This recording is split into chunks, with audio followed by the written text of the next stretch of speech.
Salut et bienvenue à tous sur la chaîne Invest Trading, c'est Romain qui vous parle, j'espère que vous allez tous et toutes très très bien. Eh bien écoutez, petite vidéo très courte sur le marché crypto. On est le 2 octobre et la baisse a été assez violente hier. On pensait que c'était de la chasse à la liquidité, absolument pas. C'était voilà, la guerre qui continuait. Dans tous les cas, bienvenue sur la chaîne pour ceux qui me connaissent pas. Je m'appelle Romain. La chaîne, elle est 100% gratuite. C'est un partage d'analyse sur les graphiques crypto et il n'y a aucun, bien sûr, conseil en investissement sur la chaîne. Je vous invite à aller sur la partie communauté sur laquelle j'ai partagé le live que l'on a fait sur la chaîne Wen TV avec Smart. Donc on a fait il y a 24 heures là, donc c'était plutôt cool. Je vous invite vraiment à le faire, c'est 2 heures de live complet sur une analyse vraiment profonde du marché crypto et ce qui pourrait en devenir. Je vous invite bien sûr à me suivre sur mon fil Twitter sur lequel je poste un certain nombre de choses. J'ai encore quelqu'un là, je remercie d'ailleurs Marc pour ton message perso qui m'a dit que c'était plutôt bonnard ce que je mettais. Donc, ah ouais, petite chose, je mets des good morning tous les matins. Pour le coup, la réactivité est pas forcément dingue. Donc, dites-moi si vous voulez que je continue ou pas, parce que je vais pas me casser la tête en fait à vous faire ça. Si il n'y a pas de réponse en like, en commentaire ou ce genre de choses ou de repartage. Donc, n'hésitez pas, il y a pas de problème. Alors, petite, voilà, ce matin c'était drôle, il y avait FTT qui pompait, bon, ok, c'était un pump and dump, c'était drôle. Et oui, notre ami oui, donc c'est plutôt cool. Je vais vous partager mes entrées potentielles sur Bitcoin en trading. Et je viens de partager comme quoi le dollar a vraiment fait son et aller à la target que moi je visais. On en a discuté hier sur le live avec Smart sur la chaîne One TV. Pour moi, là, le wedge a été fait. On est venu en reload zone de short et puis let's go down quoi. Sauf si malheureusement la guerre continue. Donc nous verrons bien. Ouais, bien voilà. Hormis oui, sur lequel on est, moi je suis positionné, ben voilà, c'est le dégueulis, c'est le dégueulis. Donc j'espère que ça vous a pas trop impacté et que n'oubliez pas, je vais refaire un passage sur le 7 octobre ce qui s'était passé. Alors, le DXY, voilà, c'est ce que je vous partageais. L'avantage du DXY, donc le dollar, généralement, quand il pompe de 1,33, le BTC dump entre 5 et 10 points, le marché crypto. Hein. C'est à peu près ce qui s'est passé, voire un peu plus profondément pour des cryptos qui sont pas trop capitalisés. Et pour le coup, eh bien voilà, on est pile dessus, donc c'est plutôt une bonne chose. Si on venait à répéter les 102, très clairement, il faudrait vraiment se poser la question. Voilà, mais alerte pour crypto.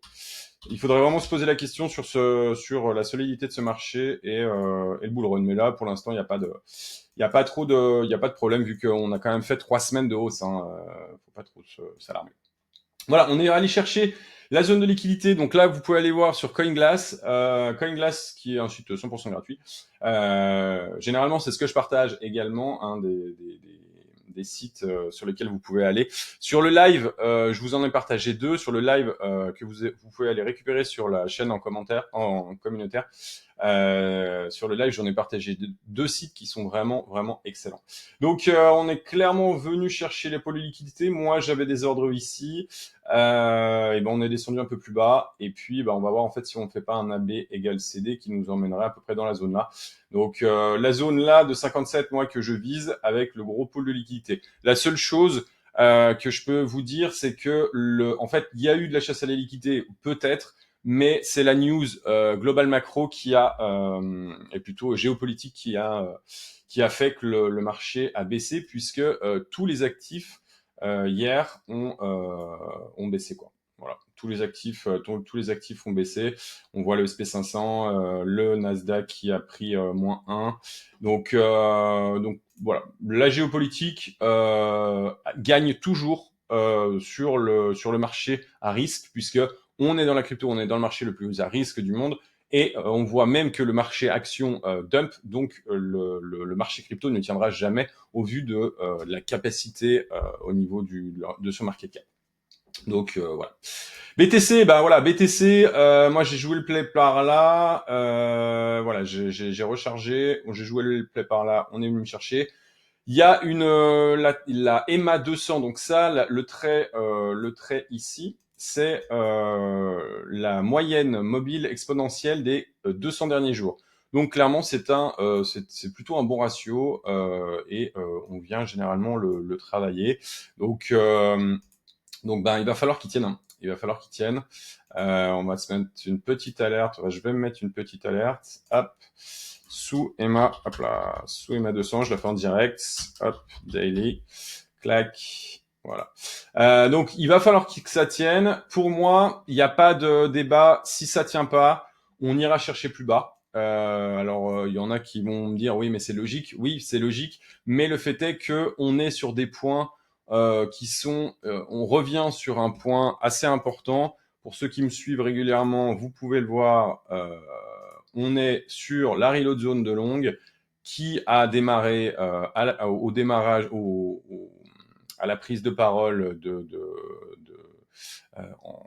juste après le Red Cut, excusez-moi, juste après le Red Cut de la Fed. Donc le fait est que ici c'est un point d'entrée. On peut se chier dessus, il n'y a pas de problème. Bien évidemment, moi, je me suis fait vraiment éclater parce que voilà, je m'attendais pas à ça. Hein. La réponse, elle a été claire. Maintenant, je suis pas géopolitique et j'essaye de suivre quand même. Si on vient, voilà, clairement, si on vient en fait faire un AB égale CD, on viendra toucher, potentiellement là le point de support à 55.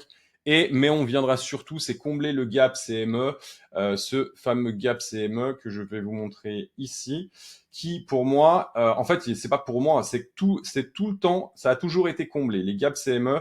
Donc, c'est une vidéo un peu rapide, vous la repasserez en moins vite si vous le souhaitez. Voilà, le gap CME, c'est un trou de liquidité entre le vendredi et le lundi avec un pump. Tous les gaps ont été comblés tout le temps. Donc, je vois pas pourquoi celui-ci ne serait pas comblé. Dans tous les cas, moi, je suis préparé. Voilà, j'ai posté sur Twitter tous mes ordres. Voilà, ils sont là. Alors, vous n'avez pas la quantité que j'achète, mais en tout cas, vous avez tous mes ordres. Clac, clac, clac, clac, clac, clac. Je vous invite à aller les voir. Je vous ai parlé du gap CME qui est ici. Je pense qu'il va être comblé. S'il n'est pas comblé, ça serait quand même étonnant. Mais tant mieux. C'est que le marché est assez solide pour tenir et ce serait une excellente nouvelle pour le coup. Ce serait vraiment une excellente nouvelle parce que voilà, ça fait quand même des mois que depuis le mois de mars que ce marché est sous pression, que ça structure. Donc vraiment gérer votre risque au plus, vraiment gérer votre risque pour que quand ça va repartir, parce qu'à un moment ou un autre, ça va repartir. Et pour le coup, et là, ça nous a montré qu'il y a des acheteurs ici. On a passé cette zone qu'on devait venir liquider. On a passé la zone, on est redescendu. Alors, hasard du calendrier, je pense, hein, mais le fait est que cette zone-là était vraiment une très grosse zone de résistance. On l'a passé. Moi, j'appelle vraiment une structuration là, et puis un redémarrage. Mais il faudrait vraiment qu'on évite de passer là-dessous et que ce gap CME, il reste ouvert en fait. Hein. Voilà, qui reste ouvert et puis ça serait vraiment excellentissime. Dans le cas où il resterait ouvert, pour moi la zone là est à acheter, mais sous risque, voilà, avec une gestion de risque mesurée, je dirais. Et puis voilà, je vous invite vraiment à aller voir mes entrées. Elles sont stratégiques.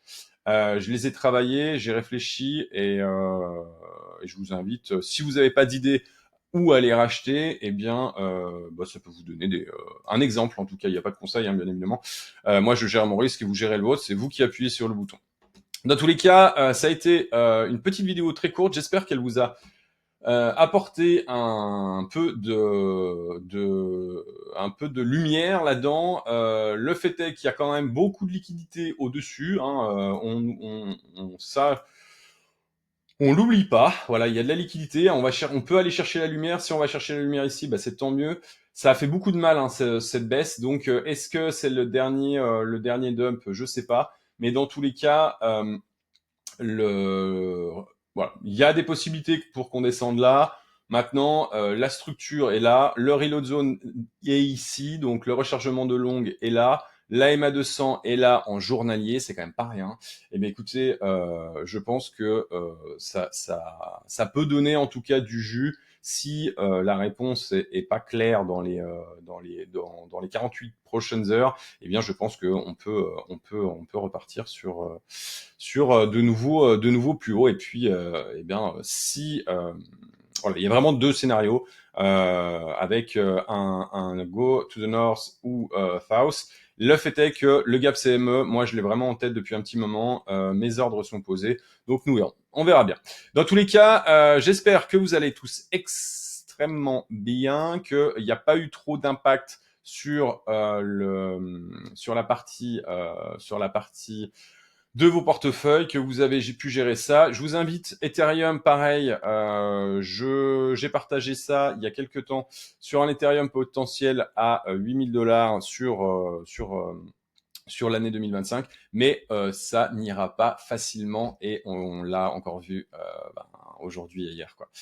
Donc, je vous invite à faire attention. Dans tous les cas, lien de mon Twitter en description. J'espère que vous allez bien. Si vous avez kiffé la vidéo, si vous aimez ce que je fais, vous likez, vous venez commenter. On vient discuter et dans tous les cas, gérez votre risque.